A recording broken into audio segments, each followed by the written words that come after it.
Mi do kame, sharp.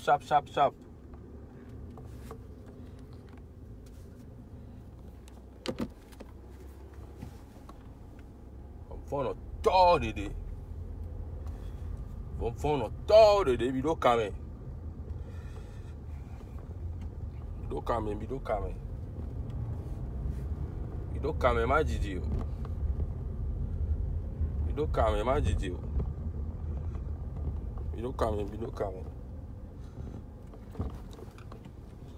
Doko to mi a blogueur wa. Vamos no to mi. Vamos no to ko gbona. Ye mi ni. Ya doko to wa vamos no to. Blogueur pata. Et be ami a homme dans vidéo ya na. Il partage vidéo a.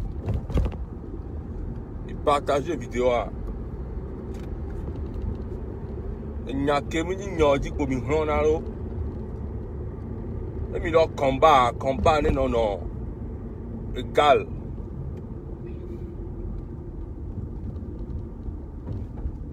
Mi partage vidéo a mo re sur 100 po ya ma pai. Ya mo na live o. E ni ma ne le très ni ya mo si na caméra. Partage vidéo a. Blogueur pata la hawa to fi vidien.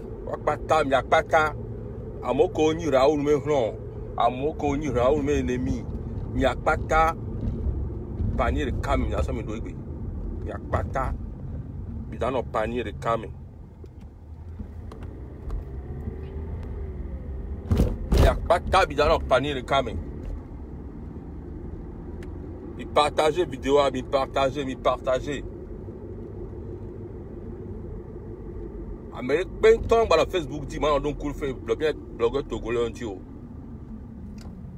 On l'a trahi mi. Vont vendre notre toni. Vont vendre notre top peut-être ko plona yo ni. Si que nya doe le asi caméra azuan mais on nya doe e vo. Ne nya to va. O tienne me kekem plus faible dit ko sa chane naro. Plus faible dit pour ça chami a blogueur togolais vont fond notre il y a mini porte-parole na jeunesse a mia il vont né a non mia tout dans jeune monde do mo mais ouais on marcha hein vont notre mini nka ti le gbon ma to nya di que Raoul me nya joa e nya me tout banque poster Raoul me plainte mais que procès verbal là Gogoligo était plaignant. Oui, bani témoin. Ça peut être c'est quoi que d'ado Louise on me via ni plaignante. Bah depuis que ni allait joa, Amérique ben tom te Gogoligo menyon. Ni a dometore pe Amoko le Raoul dio, Amoko le contre Raoul. Ni a dometore pe Amérique ben tom te le blon. Gogoligo menyon vont notre tort de comini plus faible a dit comini ronro Amérique même si mes caméras pour Gogoligo cha le nyame Gogoligo cha men call de plainte a dit pas ta bo minte le blon ato nketio vont notre tort Aristo fino to va nyame a cha vont notre tort ni oh papa tu as de lui toi mais si Amérique bon non le commentaire au Gogoligo toare oh Gogoligo tu dawe kaka 0 o cheme omtewe kaka regbo nkentio me dit réponse à la question kungwe mi akudo Raoul mi ato adire mi anya ku Raoul staff wendion mi ato adire wa ke o woda de lui zenu wa papa tu ya me yo me da Gogoligo to cha amesika saka bongo le commentaire me no wona ga mo na sigbe mpo on ni ga we gbona me o dawe vo nwe po nke ti o von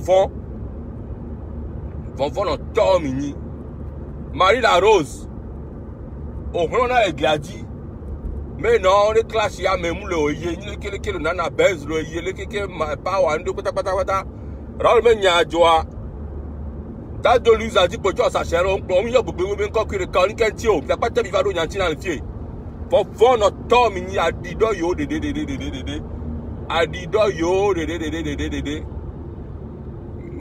miakudo esi miakusia mia bloqué adido yo mini mia couleur tovona siva sikpo mini couleur gbedoli misrana mia via pata misrana e gota me vaina ya pata misrana e gota me vaina von no tore de mia me pentam tere bongoli go menyo nketio parce que von no tore mini donc ane gogoligo le kai kele Raoul Achua combat ndati o combat onre minda ngogbo ke milo le Achua la ja minda te wo Raoul da tie mento goliga parce que mile von minda te gogo kwa da doli sun kele nyamo wa gogoligo le kai kele Raoul Achua minda te no payo Achua dira que no silencieux il parle que mi vona mi atoko to amesia me kele senya amerek amesia me krese nyami gba amerek pe ton gba control blogger di oro ngba so nyami nya so na mo ro na mi o ne ba do afi lola sijo nya de ka da tie me ma gbo verité na mi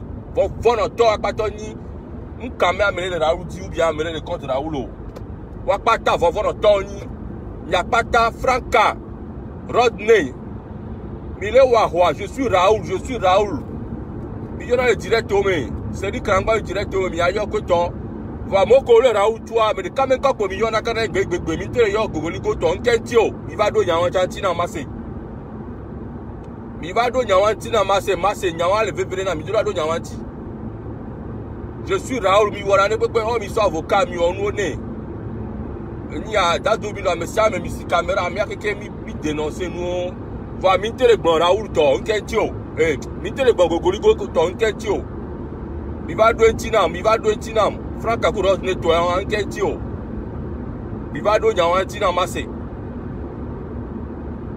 a mesia me Jangovi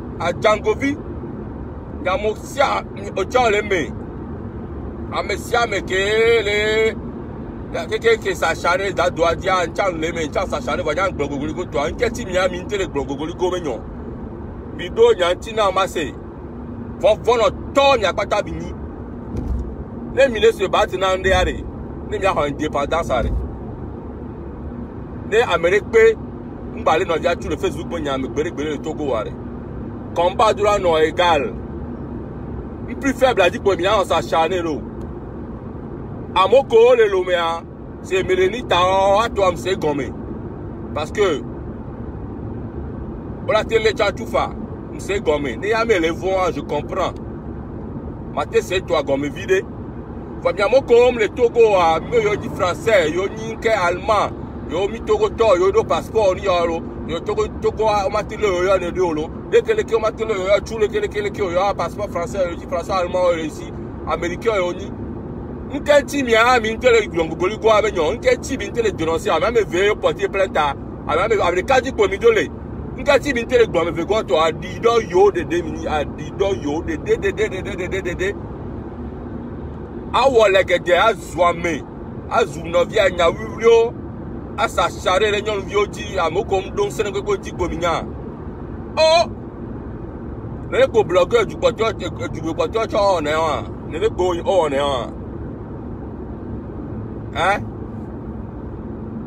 le Kenya le ami no dénoncer bi c'est comme mi no droit le ke mame le Kenya le ami no dénoncer in bona vona me le pepo mi a pas tam le blanc mi a pas tam le pentom te le bogoli go menyo ha ba me goligo le trouble mi la distance ya mi a be ko nya américain mi no passeport américain français allemand mi ba Togo to mi le vont mi blanc ambassade là-bas on te le yo ne ma yo ambassade là-bas on nende mi ne Togo mi le vont mi te le blanc faut no to mi Amérique penton gba no ku blogger le Togo me ne joa yo na ne pe na mi oro e mi akwa me ko mi pe nya me a na me ase won o la si kekem tama ono o la si kekem commentaire me kono no va gbogbo me ame kero courage no gbogbo me nya ora po pata le commentaire me là mais le gars là même gogoli ko le commentaire me pour la parler on m'a si caméra béré on m'a té si ovra na kekem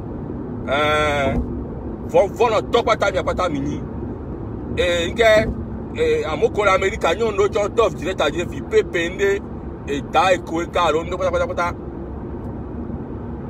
nko mi mtele ya gogoli kwa ma mi akpata mi siame mi do nyawa tinamla Aristo Franca Rosne Django vi nke pepe vi alonde o da ko ga o mi o mo ko choto no aji fi le po ko ni enjera vi ekuto mi akpata mi va do nyawa tina nke ti mi mtele gogoli kwa ame vela me tu ame de kaji to po mi do le gbo nke ti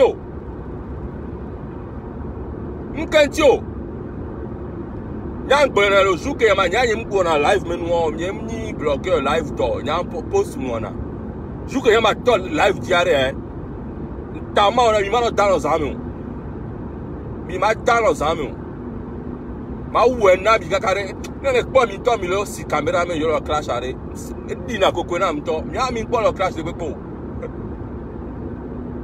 mi ko nya ku di class o class azo me ame o tariki alo no class mi no observer ana gbonya toto ni no class ya ma won gbonya toto na me se anu no d'accord ko ya me class yo zuko ya ma to video diare mi la vra ke ken le to le ati vo fono to de gbo mi ni vo fono to mi ni ma ga gbe na mi ke yo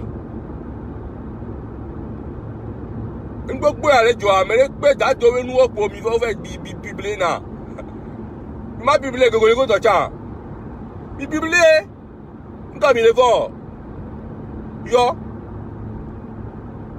mi ba gbo na kleka nsa vi pese oni fino vo gogole go be yan se ogbole o nkenti o mi akpata mi do aran si pe ko primaire mi akpata mi va ma mi le ma mi akpata mi va ma nya do nyawanti mi akpata mi va ma nya ise togo drapeau ale jiri nya do nyawanti le kare mi va ma si pe bo supo ne primaire vi ne nya ram mi au repos garde à vous Aristo là encore ala que lo me si amene lo nyawanti le kare vo no to e adido yo Togo veni adido yo ni aku nsere pele wa si o esiku do adido yo a kulu akweto ravo sino wa pata sra na mi ko le gota wa pata la sra yo so you son tom le pona le bombon nda le bon nda ma pom na me kete do agbonya wa me le pe me le gbonyo mi akpata lo mbo mi akpata me si avec sur la caméra je vous mets au défi ame sia me do ado nyawanti nam ame kera me a report na direct nyam no te po e va kumbo la report na direct nyam chama cha report na o do do question nyanti no mte do question nyanti o anima te report na o sa di ko me na o sigbi me wa sa mi egbi me zine pino so ngba po tu karagba no neta diro endion akla Franca Marie la Rose amesiame o le zuwa no amesiame le déclaration novia voir enya ni tiro po mi hona le ti pe mi hona neta ame la déclaration novia evo nya ni tiro evo ya so téléphone dare amoko di o yo azo mo evo enya toto le mi wo ya po Ome gogoli go la mi personnel du président de la République. E wonu bara mi gble la. Mi tele gble onke ti ma mi me for radio mi tele gble forme petit. Pote amenyan. Mi le vont. No amian fu no ana yo amoro rabe amoro be no zon. Amoro be no marche contre pouvoir a. Forme petit pote mi tele gble amenyan tete o.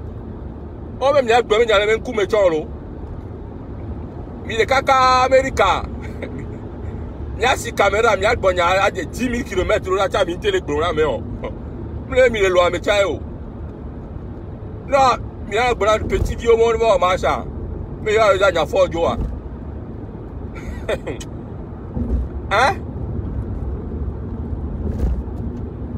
mi do nya wa chi ram Vont no to de ya no ku yame Fonya si gbedo la jolo ba fi akwalo. Amo to go me nyare kere ke o mate chukara la we. Fort mes petits, peut-être si 1 million de fois mes petits nénés.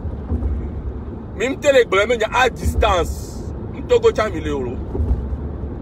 Mais si que amelo yon ba itogo to euro passeport américain français ko to. Même les blâmes.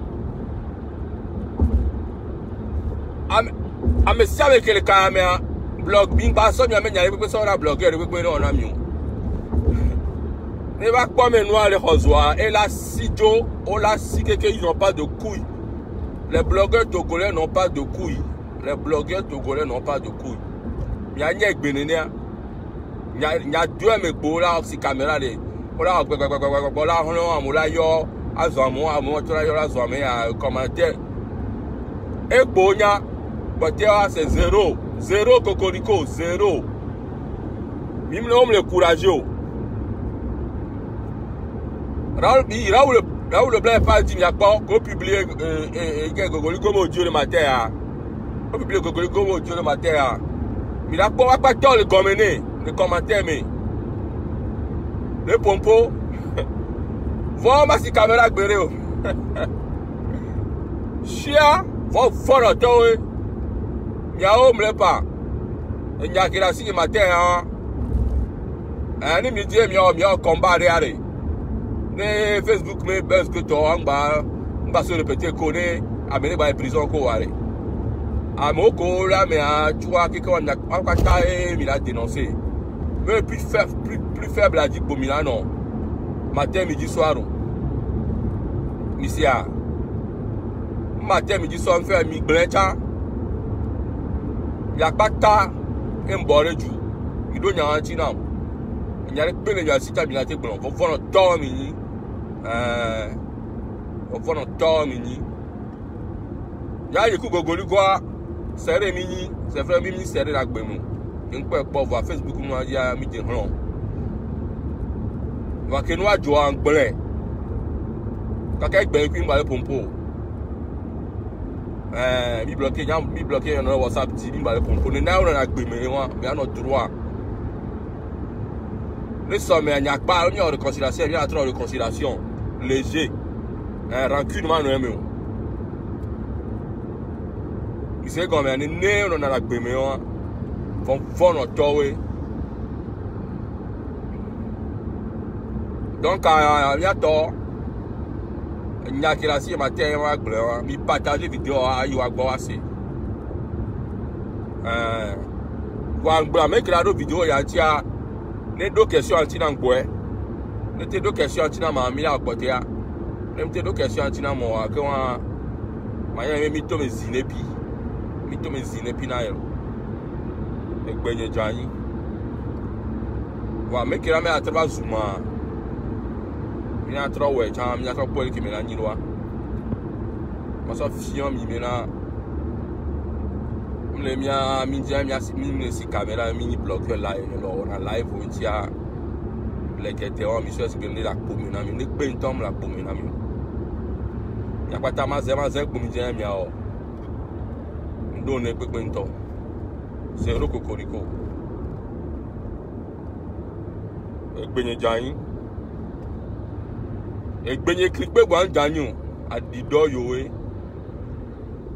Les bas sous tata, pour les bas non. Les bas sous tata, au civio de devenir l'éclair, au civio. Yebe chivi loli olo. Nyan ki ton ya yebe chivi loli olo de devini le gladi. Yebe chivi loli olo. Amesiame ke la ba si caméra. Ya to mi non ngole gomene adido yo. Mi non yebe chivi loli olo. Yebe chivi loli olo. C'est ça.